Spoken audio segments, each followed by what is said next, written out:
자, 오늘은 회복과 순종,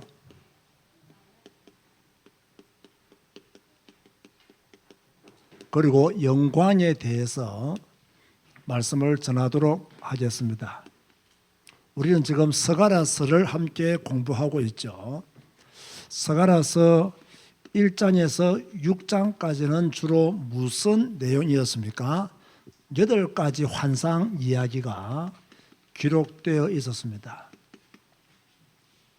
자, 이 8가지 환상은요, 성전 재건과 관련된 환상이었고, 앞으로 메시아가 오신다는 것을 말씀하고 있는 내용이기도 했습니다. 그래서 스가랴 1장에서 6장까지는 8가지 환상 이야기가 기록되어 있다.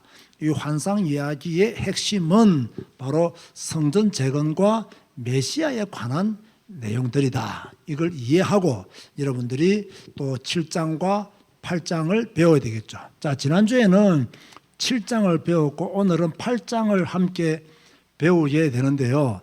자, 7장은 금식에 대한 그 질문으로부터 시작하죠. 그리고 그 답변이 8장까지 기록이 되어 있습니다. 오늘 생방송으로 참여하시는 분들도 이 스가랴서의 흐름을 잘 알고 오늘 메시지를 듣기 바랍니다. 자, 베델 사람들이 우리가 포로 기간 동안 바벨론에서 5월에 금식을 했는데, 자, 왜 5월에 금식을 하는지는 이미 제가 여러 번 설명을 했습니다. 금식을 했는데, 자, 지금은 포로에서 돌아왔습니다. 지금도 이렇게 금식하는 것이 옳습니까? 라는 질문을 제사장과 선지자에게 했죠. 여기에 대한 하나님의 답변이 7장과 8장에 기록이 되어 있습니다. 주로 무슨 내용이냐? 7장에서는 야, 너희들의 금식이 나를 위하여 한 금식이냐? 나를 위한 금식이 아니었다. 너희들을 위한 금식이었다. 그리고 왜 너희들이 포로가 되었느냐? 하나님의 말씀을 듣지도 않고 하나님의 말씀에 등 돌렸기 때문에 너희들이 포로가 되었다. 라고 하는 것이 지난주에 배웠던 7장의 내용이죠. 자, 성도는요, 항상 하나님의 말씀에 귀를 열어둬야 돼요. 항상 여러분들은 어디에 집중해야 되느냐? 하나님의 말씀에 집중해야 돼요. 여러분의 관심은 어디에 가 있어야 되느냐? 하나님의 말씀에 여러분의 관심이 가 있어야 돼요. 그런데 우리는 굉장히 세상적인 요소를 많이 가지고 있단 말이에요. 그러니까 신앙생활 하면서도 교회 생활 하면서도 하나님의 말씀에 귀를 기울이고 집중하고 관심을 가지기보다는 교회 안에서 일어나는 일들, 그런 것에 관심을 가지고 집중하는 성도들이 의외로 많이 있어요. 이렇게 되면 나중에 뭐 되느냐? 포로된다는 사실을 우리는 기억하면서 스가랴서를 통해서 우리에게 주시는 메시지를 듣는 여러분 되시기를 주님의 이름으로 권면드립니다. 자, 우리가 8장을 구분하면 크게 4가지로 나눌 수 있습니다. 3가지로 나눠야 되느냐, 4가지로 나눠야 되느냐 한참 고민을 하다가 4가지로 나누었어요. 1절에서 8절까지는 하나님이 시온에 돌아오겠다. 내가 이제. 그리고 내가 예루살렘에 거하겠다. 다시 말해서 회복에 대한 약속을 하고 있는 곳이 1절에서 8절 말씀이고요. 그런가 하면 9절에서 13절 말씀은 너희들이 성전을 건축하게 되면 이 성전 건축 이전과 이후 달라질 것이다. 성전 건축 이전에는 너희들이 저주를 받았지만 성전 건축 이후에는 너희들이 축복을 받을 것이다. 이런 내용이 기록이 되어 있고요. 그런가 하면 14절에서 17절 말씀은 무슨 말씀이냐면 앞으로 너희들 이스라엘 백성들이 무엇을 행할 것이냐, 이것을 행하라 라고 구체적으로 말씀하고 있는 곳이 14절에서 17절 말씀이에요. 이 말씀은 오늘을 사는 우리들에게도 굉장히 중요한 의미가 있는 말씀이죠. 그런가 하면 18절에서 23절까지는 자, 지금 금식에 대한 질문이잖아요. 그러니까 너희들의 그 금식 날이 앞으로 기쁨의 날이 될 것이다. 즐거움의 날이 될 것이다. 희락의 절기가 될 것이다. 라고 그렇게 하나님이 스가랴서를 통해서 우리에게 또 그 당시 이스라엘 백성들에게 말씀하고 계십니다. 자, 여기서 우리가 또 내용을 잘 관찰해야 되겠죠. 조금 빠르죠. 오늘 내용이 조금 많기 때문에 약간 빠르게 진행합니다. 우리 교회 성도들은 익숙한데 언뜻 교회 성도들은 익숙하지 않는가 봐요. 그래서 잘 따라오지 못하는 분들이 있습니다. 자, 오늘 생방송으로 많은 분들이 참여하고 계시는데 참여하시는 모든 분들 집중해서 말씀 들으시기를 바라고 스가랴서를 통해서 또 하나님의 놀라운 사랑을 깨닫는 기회 되었으면 좋겠습니다. 자, 여러분 보세요. 7장은요 주로 과거에 관한 내용입니다. 그러면 8장은 어디에 관한 내용이냐? 미래에 관한 내용이에요. 자, 왜 7장이 과거에 관한 말씀이냐면, 자, 이스라엘이 왜 포로가 되었느냐? 너희들이 하나님 말씀에 등을 돌리고 듣지 않으려고 귀를 막았기 때문에 포로가 되었다라는 것이 7장이고요. 8장이 왜 미래와 관련된 말씀이냐? 너희가 지금부터 하나님의 말씀에 순종하고 하나님의 말씀을 따라 살면 너희들의 미래는 마다 복이 있을 것이다. 자, 여러분 보세요. 신앙생활은 듣고 말씀을 듣고 지키는 것이 매우 중요합니다. 왜 우리가 말씀을 듣고 말씀을 지키는 것이 중요하냐? 우리의 미래와 관계에 있기 때문에요. 과거는 이미 끝났잖아요. 과거는 지나갔잖아요. 지금부터가 중요하잖아요.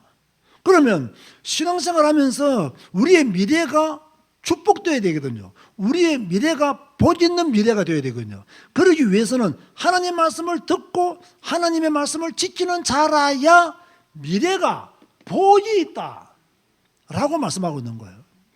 우리 성도들이 반드시 기억해야 됩니다.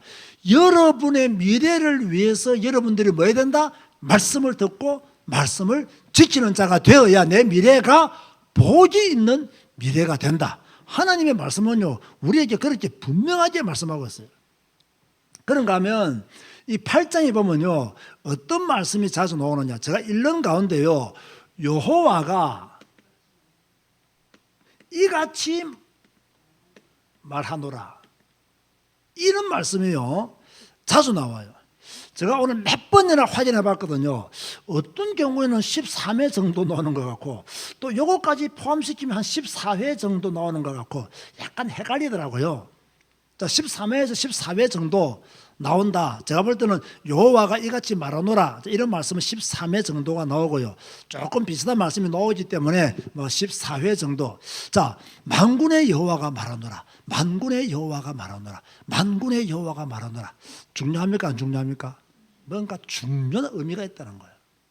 중요한 말씀이 숨겨져 있다는. 그러니까 만군의 여호와가 이같이 말하노라. 그렇게 말하면서 우리가 본문을 보면 어떤 내용이 기록되어 있느냐. 앞에서 말한 바와 같이 하나님이 시온을 어떻게 하겠다? 회복시키겠다. 예루살렘에 내가 거하겠다. 그래서 3절 말씀은 어떤 내용이냐면요 예루살렘 성읍을 회복시키겠다는 말씀이에요. 자, 우리 한번 3절 지금부터 또 성경을 읽어봐야 되겠죠. 3절 읽어봅시다. 시작. 여호와가 이같이 말하노라. 내가 시온에 돌아와 예루살렘 가운데에 거하리니 예루살렘은 진리의 성읍이라 일컫겠고 만군의 여호와의 산은 성산이라 일컫게 되리라. 자, 하나님이 돌아오니까 시온으로 돌아오니까 예루살렘이 성산이 되고 진리의 성읍이 될 것이라고 하나님이 예루살렘에 함께 할 것을 말씀하고 있는 곳이 3절이죠. 자, 그런가 하면 4절에서 5절 말씀은요 장수의 축복을 주고 너희 후대들이 안전하게 살 것이다 라는 것을 말씀하고 있는 내용이에요. 자, 4절과 5절 읽어볼까요? 시작. 만군의 여호와가 이같이 말하노라. 예루살렘 길거리에 늙은 남자들과 늙은 여자들이 다시 앉을 것이라. 다 나이가 많으므로 저마다 손에 지팡이를 잡을 것이요 그 성읍 거리에 소년과 소녀들이 가득하여 거기에서 뛰놀리라. 하나님은 장수의 축복을 주고 앞으로 소년 소녀들이 너희들의 후대들이 안전하게 거할 수 있도록 하나님이 보호해 주시겠다. 그렇게 말씀하고 있죠. 자, 여러분들 이 축복 받으시기 바랍니다. 다 지팡이를 들 준비들을 하시기 바랍니다. 연세가 들면 어쩔 수 없어요. 지팡이를 짚고 다니든지. 요즘은 그 지팡이 말고 이렇게 밀고 다니는 것도 있대. 그걸 뭐라고 하죠? 그걸 유모차처럼 밀고 다니는 거. 그것도 뭐 앞으로 밀고 다닐 준비해야 되죠. 그러면서 우리의 자녀들이 건강하게 행복하게 뛰어노는 것을 본다면 그것도 행복이죠. 그렇죠? 그것도 행복이죠. 자, 지팡이를 짚고 다닐지언정 누워있지 마시기를 바랍니다. 아시겠습니까? 건강하셔야 돼요. 그런데 하나님이 지금 이스라엘을 향하여 이런 회복의 축복을 주시겠다고 말씀하고 있어요. 그런가 하면 6절에서 8절 말씀을 보면 하나님이 이스라엘을 구원해 주겠다. 자, 다 읽을 수는 없고 7절만 보겠습니다. 시작. 만군의 여호와가 이같이 말하노라. 보라, 내가 내 백성을 해가 뜨는 땅과 해가 지는 땅에서부터 구원하여 내고, 하나님이 하나님의 백성들을 구원하여 내겠다. 지금 이렇게 말씀하고 있는 내용이 1절에서 8절 말씀에 나오는 말씀들이죠. 이 말은 무슨 말이냐? 하나님은 재앙을 끝내겠다는 거예요. 그렇죠? 재앙이 끝날 때가 왔다는 거예요. 언제 끝나느냐? 간단합니다. 하나님이 회복의 축복을 주실 때 재앙이 끝나는 겁니다. 그러니까 뭐 이스라엘 백성들이 스스로 어렵게 되어서 재앙을 끝내는 게 아닙니다. 하나님이 회복의 축복을 주니까 재앙이 끝났다. 자, 그러면 재앙이 끝날 때까지 우리가 뭐 해야 돼요? 견디고 이겨야 돼요. 아멘 하시기 바랍니다. 우리 혹시 재앙이 임하신 분들이 있습니까? 재앙은 끝납니다. 언젠가는 끝납니다. 언제 끝나느냐? 하나님이 회복의 복을 줄 때 재앙이 끝나요. 그때까지 우리가 뭐 해야 되느냐? 인내해야 돼요. 믿음으로 이겨야 돼요. 자, 이게 신앙생활이에요. 이게 믿음 생활이에요. 모든 것은 누구의 손에 달려있느냐? 하나님 손에 달려있다. 자, 그러면서 하나님은 하나님의 도우심으로 그들이 돌아오고 그들은 내 백성이 되고 나는 너희의 하나님이 될 것이라고 8절에 말씀하고 있죠. 8절을 읽어봅시다. 시작. 인도하여다가 예루살렘 가운데에 거주하게 하려니 그들은 내 백성이 되고 나는 진리와 권위로 그들의 하나님이 되리라. 다시 말합니다. 이스라엘 힘으로 포로에서 돌아오는 것이 아닙니다. 하나님의 도우심으로 돌아왔어요. 자, 하나님은 왜 그들을 도왔느냐? 이유가 뭐겠어요? 아브라함과 다윗과 세운 언약 때문에 하나님은 그들을 도와서 돌아오게 하겠다고. 내가 그들의 하나님이 되겠다라고 그렇게 말씀하시는 거예요.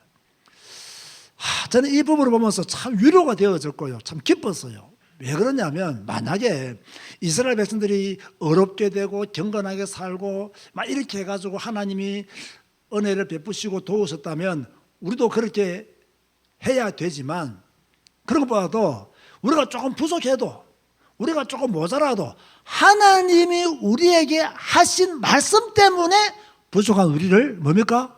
회복시켜 주겠다는 거예요. 그럼 얼마나 위로가 됩니까? 얼마나 은혜가 됩니까? 내가 완전해야만 하나님이 은혜를 베푸신다면 우리가 얼마나 힘들겠어요. 근데 우리가 조금 불완전해도 우리가 조금 모자라도 하나님이 우리에게 하신 말씀이 있지 않습니까?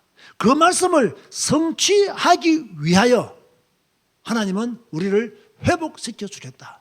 그 축복을 받은 사람들이 이스라엘 백성들이요, 그 축복 속에 있는 사람들이 바로 저와 여러분들이 되는 거예요. 자, 그러면서 9절에서 13절을 보면 이제 성전을 건축하기 전과 후가 얼마나 다른가를 우리에게 말씀하고 있어요. 자, 9절 말씀해 보면 흔들리지 말고 성전을 건축해라. 자, 9절 읽어볼까요? 시작. 만군의 여호와가 이같이 말하노라. 만군의 여호와의 집 곧 성전을 건축하려고 그 지대를 샀던 날에 있었던 선지자들의 입에 말을 이 날에 듣는 너희는 손을 견고히 할지어다. 자, 왜 손을 견고히 할지어다라고 말씀했을까요? 흔들리지 말라는 거예요. 지금 성전 건축하는 거 반야가 있을 것이다. 어려움이 있을 것이다. 흔들리지 마라.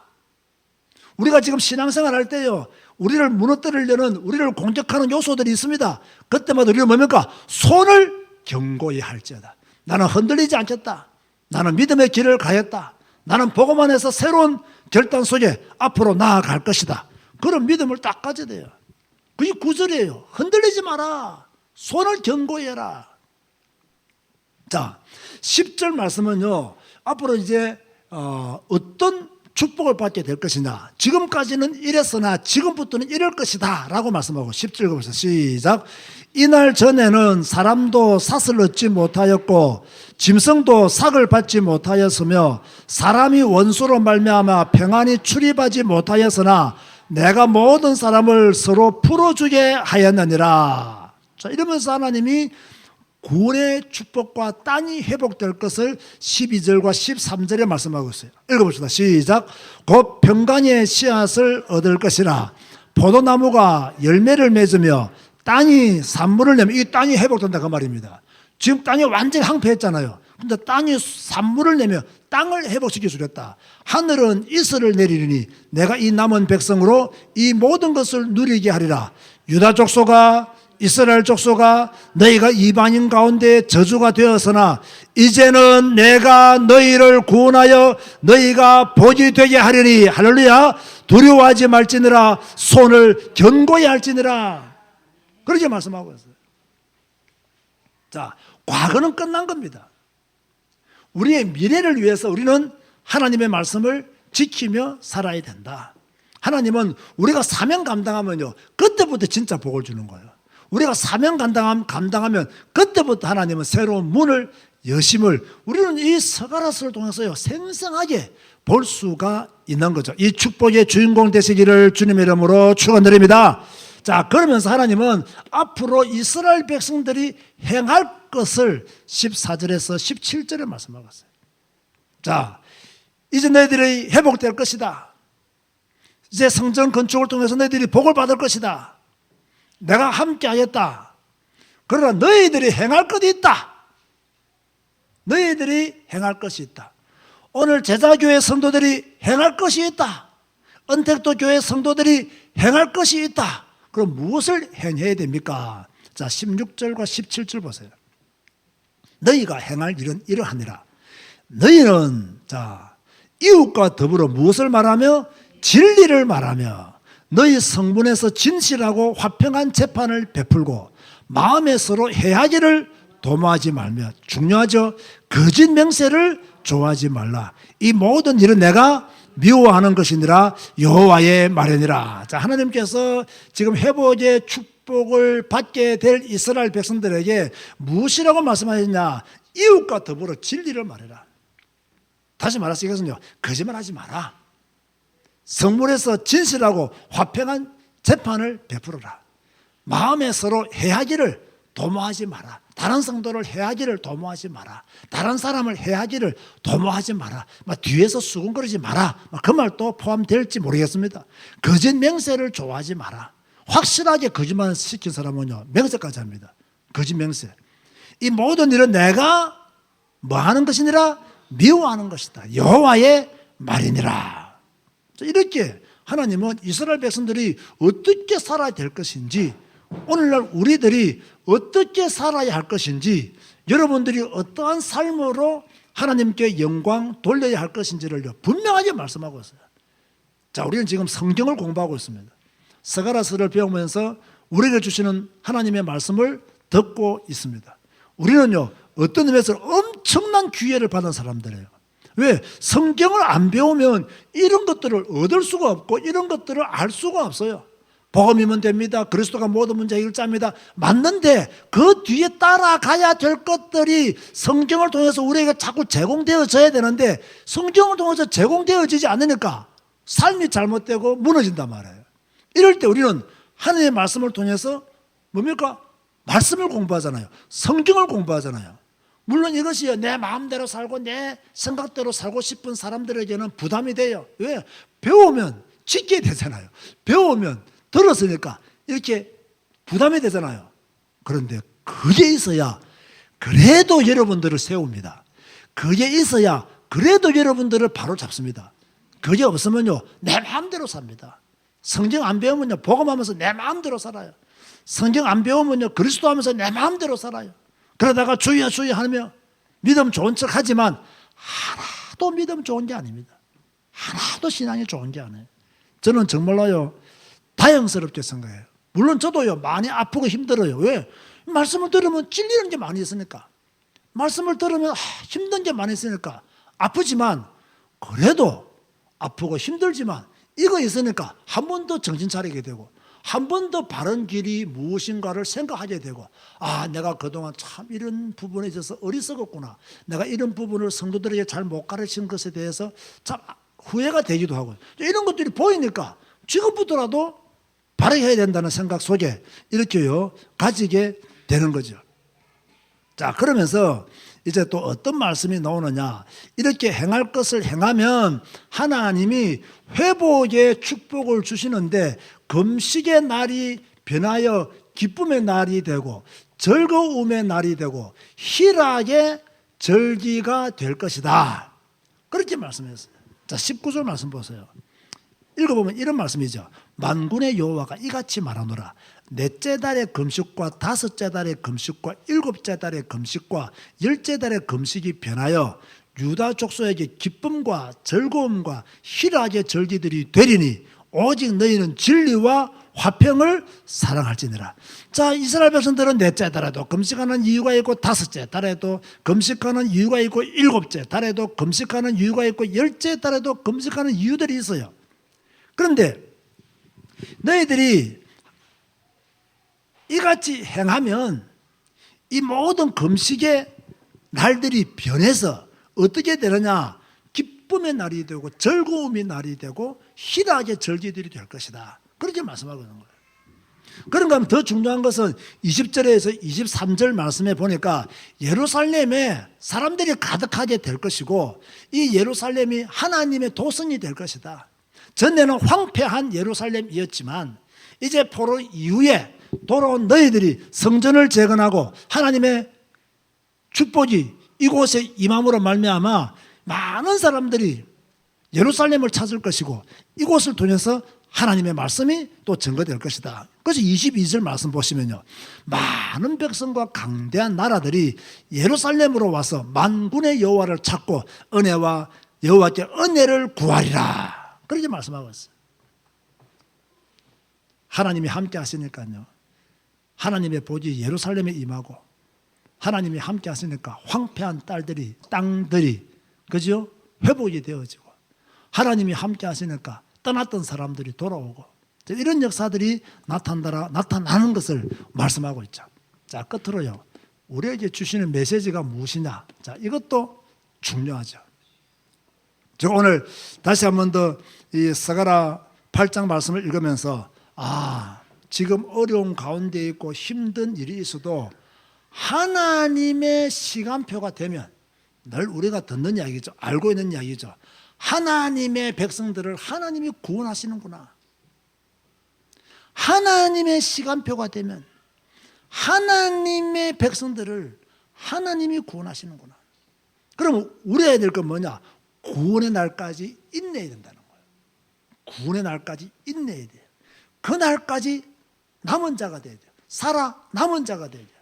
그때가 되면, 하나님의 시간표가 되면 우리는 하나님의 백성이 되고 하나님은 우리의 하나님이 되신다는 거예요. 여러분, 말씀 붙잡으시기 바랍니다. 여러분 생각 붙잡지 말고요. 여러분의 경험 붙잡지 말고요. 여러분의 지식 붙잡지 말고요. 여러분의 실패 경험 붙잡지 말고 말씀 붙잡으세요. 그리고 하나님의 말씀에 순종하면 어떤 축복이 일어나게 되느냐? 고난이 축복으로 바뀌구나. 순종하면 이 고난이 전부 다 축복으로 바뀌어버려요. 말씀에 순종하면. 그래서 우리는 빨리 뭐 해야 되느냐? 순종의 자리로 가야 돼요. 순종의 자리로. 이게 어렵습니다. 왜 어려우냐? 우리는 지금까지 하나님 말씀에 순종한 경험들이 별로 없거든요. 늘 내 마음대로 살았고 내 뜻대로 살았고 내 생각대로 살았고 내 고집대로 살았거든요. 그래서 순종하기가 어렵죠. 그러면 뭐 받기도 어렵다? 축복을 받기도 어렵다는 결론이 나는. 그래서 신앙생활 하면서 늘 힘든 거예요. 왜? 순종을 해본 경험이 없으니까. 하나님의 축복을 받지를 못해요. 그러니까 신앙생활이 늘 어렵고 늘 힘든 거예요. 그러다가 뭐 하나님 없다 하면서 교회 떠나버리잖아요. 그죠? 뭐 교회 잘못된 거 몇 개 있으면 그거 막 지적하면서 막 자기가 막 세례 요한인 것처럼 떠들다가 그냥 교회 떠나버렸잖아요. 이런 사람들도 굉장히 많이 있는 거예요. 그런가 하면 지금부터 우리가 행할 일이 무엇이냐? 여러분들은 무엇을 행해야 되느냐? 이웃을 뭐하라? 해하지 마라. 이웃을 해하지 마라. 다시 말해서요, 선한 영향력을 가지는 성도가 되어라. 다시 말해 여러분, 다른 사람에 대해서요 이러다 저러다 말하지 마세요. 우리가 다 부족하잖아요. 우리가 다 완전하지 않잖아요. 그러니까 이웃에 대해서 막 이렇게 말할 필요가 없어요. 해하지 마라. 그런가 하면 자, 혹시 지금 슬픔을 당하신 분이 있습니까? 이 슬픔이 기쁨의 날 되시기 바라고, 희락의 날로 바뀌는 그날까지 또 인내하고 또 싸우고 또 승리하시기를 주님의 이름으로 축원드립니다. 오늘 스가랴서 8장을 우리가 함께 보았습니다. 정확한 핵심들을 여러분이 잘 아시기를 바라고, 하나님은 우리에게 회복의 축복을 이미 약속을 했습니다. 여러분도 이 축복 받을 줄로 믿습니다. 여러분의 사명, 하나님의 말씀의 길을 잘 가면 저주가 변하여 축복이 됩니다. 그리고 우리가 행할 것 기억하셔야 됩니다. 내가 행할 것 무엇이냐? 그죠? 이걸 딱 기억하면 우리에게 뭡니까? 기쁨의 날이 온다. 즐거움의 날이 온다. 희락의 절기가 우리에게 온다. 이 소망 가지고 또 승리하시기를 주님의 이름으로 축원드립니다. 주님 감사합니다. 오늘도 예배하게 하시니 감사합니다. 스가랴서를 통해서 우리에게 주시는 하나님의 말씀을 듣게 하여 주시니 감사합니다. 성경 공부할 때마다 우리가 몰랐던 것, 놓친 것을 발견하게 하시니 감사합니다. 성경 공부할 때마다 하나님의 말씀이 우리 심령에 더 깊게 뿌리 내려지게 하여 주옵시고, 이 성경 말씀들을 통하여 새 힘을 얻을 수 있도록 축복하여 주옵소서. 말씀만이 능력인 줄로 믿습니다. 또 우리는 말씀에 집중하기를 원합니다. 이 말씀 붙잡고 일어나기를 원합니다. 주 여호와여 함께하여 주옵소서. 회복의 복을 우리 교회 성도들에게 허락하여 주옵소서. 예수님의 이름으로 기도드리옵나이다. 아멘.